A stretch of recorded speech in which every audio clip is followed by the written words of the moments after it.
Mi hermano desapareció en 1998. Hoy me llamó desde el teléfono fijo de nuestra antigua casa. Mi hermano mayor, Adrián, desapareció cuando yo tenía 11 años. Él tenía 17. Fue en el otoño de 1998, un domingo por la tarde. Salió en bicicleta rumbo a la tienda del pueblo y nunca regresó. Vivíamos en una comunidad rural en Durango, México. Éramos pobres pero felices, con nuestros papás, un gallinero ruidoso y una casa vieja que crujía cada vez que caminabas por el pasillo. Recuerdo esa tarde perfectamente. Mi madre horneaba pan, mi papá estaba en la parcela, y yo estaba en la sala viendo El Chavo del Ocho cuando Adrián se despidió con una "ahorita vengo". Nunca volvió. La búsqueda fue extensa. Peinaron el monte, el canal de riego, las cuevas cercanas. Nada. La policía terminó diciendo que seguramente se había fugado, pero yo lo conocía. Adrián no se hubiera ido sin su guitarra, sin su cuaderno donde escribía canciones, sin despedirse de mí al menos. Nunca me creí la historia oficial. Y ahora, 27 años después, tengo pruebas de que no estoy loco, porque me llamó. Y lo hizo desde el teléfono fijo de nuestra antigua casa, la que se vendió en 2001 y fue demolida por completo en 2009. Fue hace 2 noches. Eran las 3:13 am y yo trabajo como velador en una bodega en Monterrey. Estaba en mi turno, tomando café, cuando sonó mi celular. Número desconocido, contesté. Signo de interrogación abierta. ¿Hola? Pregunté, medio dormido. Hubo un silencio. Y luego una estática suave, como esas viejas líneas de teléfono análogo. Signo de interrogación abierta. ¿Eres tú? Dijo una voz. Grave. Quebrada. Con el acento de mi infancia. Signo de interrogación abierta. ¿Quién habla? Soy yo, Memo. Soy Adrián. Se me cayó el termo. Casi vomito del susto. Signo de interrogación abierta. ¿Qué estás diciendo? ¿Dónde estás? No tengo mucho tiempo, me dijo. Escúchame. No busques la casa. No vayas a ese lugar. No está vacía. Le pedí que me dijera dónde había estado todo este tiempo, que si estaba bien, que por qué no había llamado antes. No puedo hablar más. Ellos escuchan. No es un lugar, Memo. Es una cosa. Una cosa que imita lugares. Y personas. Se cortó. Intenté devolver la llamada. El número no existía. Lo más escalofriante, en la app de llamadas, el número que aparecía era el viejo teléfono de casa de mis padres. El mismo que memoricé cuando era niño. Lo confirmé en mi libreta vieja donde aún tenía apuntado casa, 176 4421. Lo busqué en línea. Ese número fue dado de baja hace más de 15 años. Entonces hice algo estúpido. Muy estúpido. Ayer en la mañana, pedí el día libre y manejé hasta el terreno donde solía estar nuestra casa. Llevaba años sin ir. El lugar está en ruinas, con maleza, escombros y lo que queda de un pozo. Pensé que tal vez era una broma muy cruel. Tal vez alguien me estaba haciendo un seguimiento. Pero cuando llegué, algo andaba mal. Muy mal. La casa estaba ahí. Íntegra. Como si nunca la hubieran demolido. Me quedé parado en la calle de tierra por al menos 10 minutos, mirando esa casa que ya no debería existir. Era igual, la reja oxidada, las cortinas de flores viejas, la antena parabólica rota. Me acerqué. Al tocar el portón, se abrió solo, chirriando igual que antes. Entré temblando. Sentí que no debía estar ahí. Como si cada paso hacia adentro hiciera que algo despertara. En la sala estaba la vieja televisión, aún con estática. Olía a humedad, a encierro. Pero todo estaba exactamente como lo recordaba en 1998. Subí las escaleras, y ahí lo escuché, el sonido de una guitarra. Un acorde rasgado. Y una voz familiar tarareando la melodía de una canción que mi hermano solía tocar, La celda de un loco de enanitos verdes. Signo de interrogación abierta. ¿Adrián? El sonido venía desde su antigua habitación. Abrí la puerta. Y lo vi, no era mi hermano. Pero sí usaba su cara. Me costó asimilar lo que estaba viendo. En la habitación que aún tenía los pósters viejos de Caifanes, la litera oxidada y la guitarra negra apoyada en una esquina, estaba mi hermano Adrián, sentado en la cama, con la mirada clavada en mí. Llegaste muy rápido, Memo dijo con una sonrisa que no le conocía. Mi corazón latía tan fuerte que me dolía el pecho.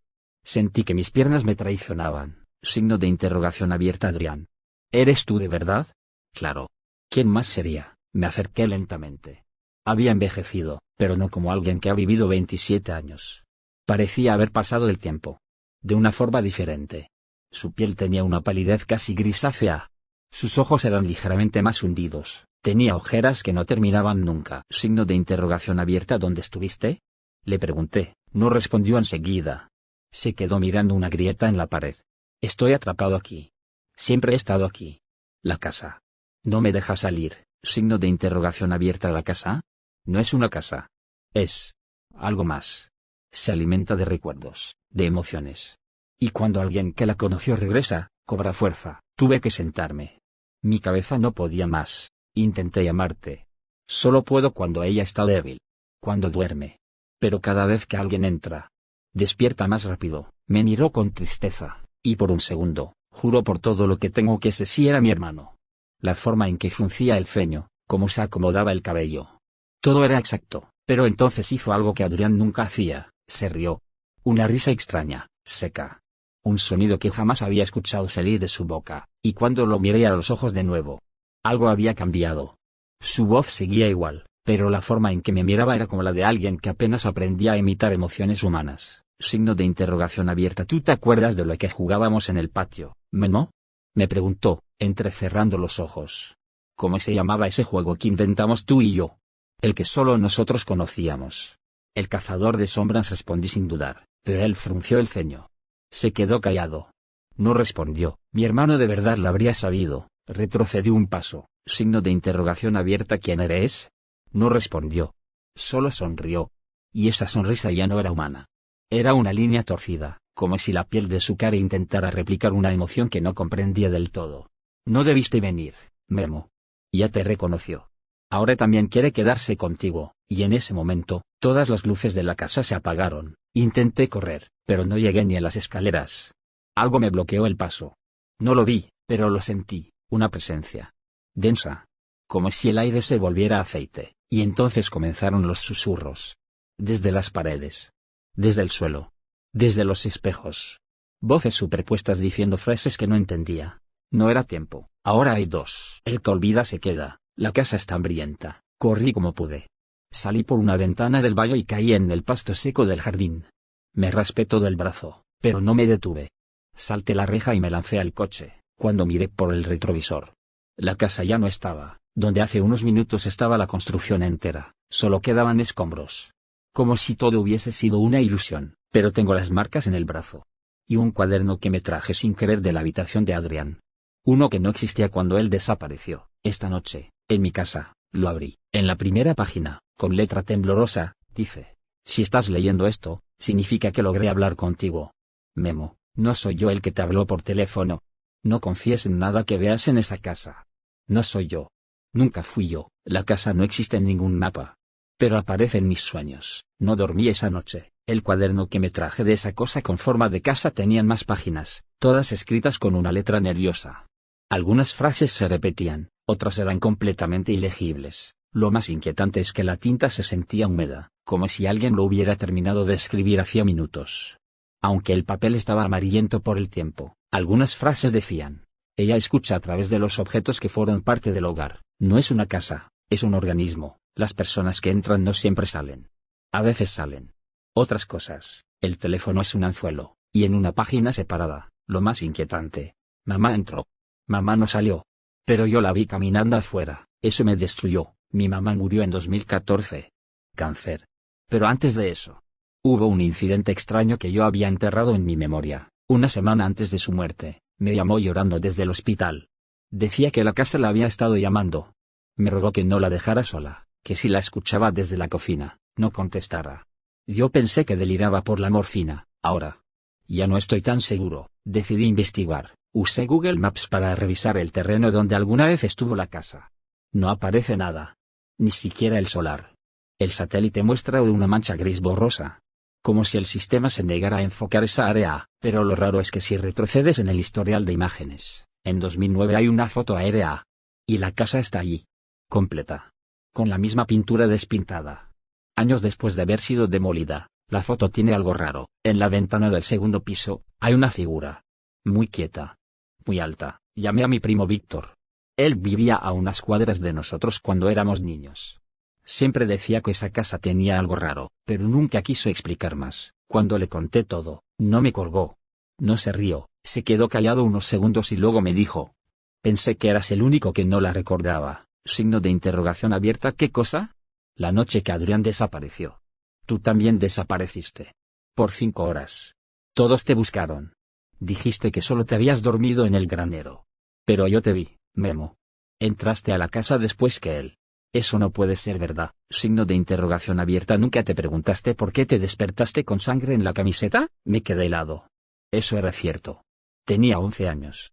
Me desperté con un corte en la palma de la mano y la camiseta manchada. Todos pensaron que me había caído. Y yo no recordaba nada. Víctor me mandó una foto vieja que tenía guardada, la familia completa frente a la casa, tomada unas semanas antes de la desaparición de Adrián. Mis padres, él, yo, pero hay una figura más, en el extremo derecho, casi fuera del encuadre, una silueta alta, con brazos anormalmente largos, difusa, borrosa como si no perteneciera a la foto. Y lo peor, parece que nos está mirando a todos. Esa noche soñé con la casa, pero no como la recordaba, la vi, palpitando, como si respirara. El techo se contraía. Las ventanas se abrían y cerraban solas, como párpados. Y la puerta principal era una boca abierta. Mi hermano estaba de pie frente a ella. Desnudo, sucio, con los ojos completamente negros. Ya casi está lista, Memo me dijo en el sueño. Ya casi puede caminar. Desperté empapado en sudor. Mi teléfono sonaba. Eran las 3:13 am. Otra vez. El mismo número fijo. No contesté. Hoy revisé mi buzón de voz. El mensaje dura 6 segundos. Solo hay una voz, distorsionada, como si estuviera hablando desde una cueva muy profunda. Una última habitación. Aún no has visto la del espejo. La casa nunca fue un lugar. Era un reflejo. Después de escuchar ese mensaje, una última habitación. Aún no has visto la del espejo. Supe que no podía seguir ignorando lo que me llamaba. Porque eso era lo que hacía, llamarme. Durante días, la vida fue irreal. En el supermercado veía estanterías donde no había nada. En el reflejo de los autos, de los escaparates, incluso en el agua del lavabo, veía la casa, a veces, por segundos, veía una ventana oscura donde no debería haber ninguna. Y siempre había alguien mirándome desde adentro, no alguien. Algo. Esa misma noche volví al terreno. Solo, sin decirle a nadie. No por valentía, sino porque la decisión ya no era mía. Era como si parte de mí ya estuviera adentro. El terreno seguía vacío. Solo escombros, polvo y árboles secos. Pero cuando cerré los ojos, la casa apareció. Como si siempre hubiera estado ahí, detrás de mis párpados. Y esta vez, entré, dentro, todo era distinto. Ya no era una recreación de mi infancia. Ahora parecía hecha de partes sueltas de mi memoria. La sala de mi abuela. El baño de mi primer trabajo. El corredor del hospital donde murió mamá, todo mezclado como un collaje mental mal pegado, y en cada rincón, reflejos. Cristales. Espejos. Cada uno mostrando versiones de mí mismo. Diferentes. Algunos tenían heridas. Otros envejecidos. Uno estaba llorando, y uno el que más tiempo me miró, no tenía rostro. Seguí caminando hasta llegar a una puerta que reconocí. La puerta del armario de Adrián. La abrí. Dentro no había ropa. Ni paredes. Solo un pasillo interminable hecho de espejos, a ambos lados, como un túnel. Entré. Cada paso que daba, las luces se apagaban detrás de mí, y cada espejo mostraba algo diferente. No solo versiones de mí. También de Adrián. En uno, lo vi gritando mientras lo arrastraban por el suelo. En otro, lo vi riendo junto a mamá. Pero con los ojos completamente blancos. En el último, lo vi muerto. Hinchado. Como si hubiera estado flotando en agua por años. Y entonces llegué al final del pasillo. Una última puerta.